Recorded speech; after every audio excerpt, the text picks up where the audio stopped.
नमस्कार, मैं हूं इम्तियाज चिश्ती और इस वक्त हमारे साथ बैठे हैं दमोह जिला के नए निर्वाचित जिला अध्यक्ष कांग्रेस के मानक पटेल जी, जो बीते कई वर्षों से कांग्रेस में सक्रियता भूमिका निभाते हुए अब उनको एक नई जिम्मेदारी मिली है जिला कांग्रेस अध्यक्ष की।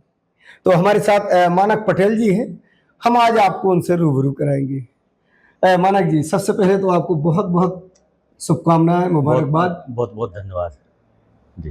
कैसा लगा नई जिम्मेदारी? बहुत जवाबदारी है ऊपर के जो हमारे नेतृत्व ने दी है, वो बहुत गंभीर जवाबदारी है और इसको ग्राउंड लेवल और बूथ लेवल तक ले जाना एक चुनौतीपूर्ण काम है। डबल इंजन की सरकार सत्ता पक्ष के बीच में विपक्ष में रहते हुए अब आपको मिली है ये जिम्मेदारी, जबकि आपके और भी सीनियर्स काफी काम किया है उन्होंने, अब आपको उतार दिया गया है। ये समय समय की बातें हैं। देखो, जितना लंबा संघर्ष होगा सफलता उतनी अच्छी मिलेगी। इसलिए इस बात का डर नहीं है कि डबल इंजन की सरकार सामने है। अपन पब्लिक के जो इशू हैं, पब्लिक के जो विषय हैं, जो विपक्ष की अपनी भूमिका है उसका निर्वाह करेंगे।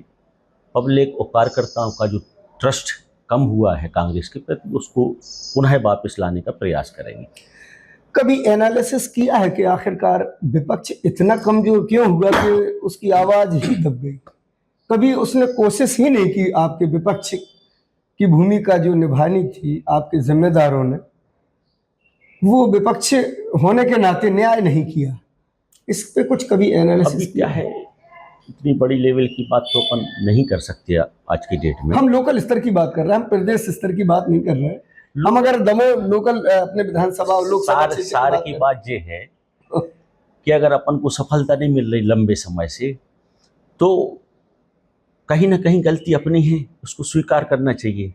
अब गलती कहाँ है ये एक चिंतन और मनन का विषय है। अपन कुछ भी झूठा बोल दो कि नहीं हमारी कोई गलती नहीं है, तो ऐसा नहीं। वो तो जवाबदारी तो तय होगी। और गलती जो अपन विपक्ष में आज इतने वर्षों से, कई वर्षों से, तो कहीं ना कहीं वरिष्ठ लोगों की गलती तो है। अब उससे सबक लेते हुए कुछ नया प्लान रहेगा। अब उसी गलती से और उन्हीं वरिष्ठ लोगों से सीखते हुए उसी अनुभव का लाभ लेते हुए आगे बढ़ेंगे और उस गलती को सुधारेंगे। ऐसा जी। कैसी अनुभूति हो रही है? बहुत अच्छी अनुभूति हो रही है और प्रयास करेंगे कि जो हमारे शीर्ष नेतृत्व आदरणीय जो हमारे लोकसभा में विपक्ष के नेता हैं राहुल जी की जो मंशा है, उनकी मंशा के अनुसार काम करेंगे। उम्मीदों पर खरा उतरेंगे। बिल्कुल बिल्कुल। ज्वलंत मुद्दे हैं जो विपक्ष की भूमिका में हम लोग कर सकते हैं, वो करेंगे। उनके मुद्दे सड़क से लेके संसद तक ले जाएंगे। वैसे आपका शीर्ष नेतृत्व राहुल गांधी तो बहुत धूम मचाए हुए हैं अभी इस वक्त। नहीं, वो वास्तविकता की लड़ाई लड़ रहे हैं। जो इनका जो कहते कुछ हैं, करते कुछ हैं, और दिखाते कुछ हैं और बोलते कुछ हैं, वो वास्तविकता की लड़ाई लड़ रहा है, ज़मीन की लड़ाई लड़ रहा है। तो ये लोग हिल गए पूरे। जो डबल इंजन की सरकार है, इनके पास कहीं कोई बचाव मुद्रा में नहीं बचे आएंगे। सब एक्सपोज हो गए, जो जितने भी इनके काले कारनामे हैं, और आने वाले समय में जो बच्चे हैं वो सब एक्सपोज हो जाएंगे। अब लेकिन जो आज के बाद जो कांग्रेस का जो संगठन सृजन के अभियान से नियुक्ति हुई है, ये अब राहुल जी की कांग्रेस है। अब वो कांग्रेस नहीं रहेगी। सारी चीज़ों में परिवर्तन दिखेगा, वो समय बताएगा। मतलब जनता से कमिटमेंट कर सकते हो? हाँ, बिल्कुल बिल्कुल, वो समय बताएगा। वो पुरानी कांग्रेस नहीं रहेगी, नई कांग्रेस है।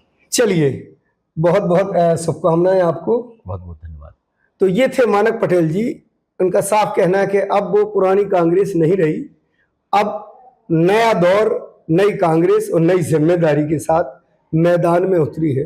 अब ये तो वक्त बताएगा कि पूर्व शीर्ष नेतृत्व से और पहले के अध्यक्षों से सबक लेते हुए कितना बदलाव ला पाते हैं, ये तो अभी समय की गर्त में है। फिलहाल अगली मुलाकात फिर किसी और शख्सियत से होगी। तब तक के लिए दीजिए मुझे इजाजत। नमस्कार।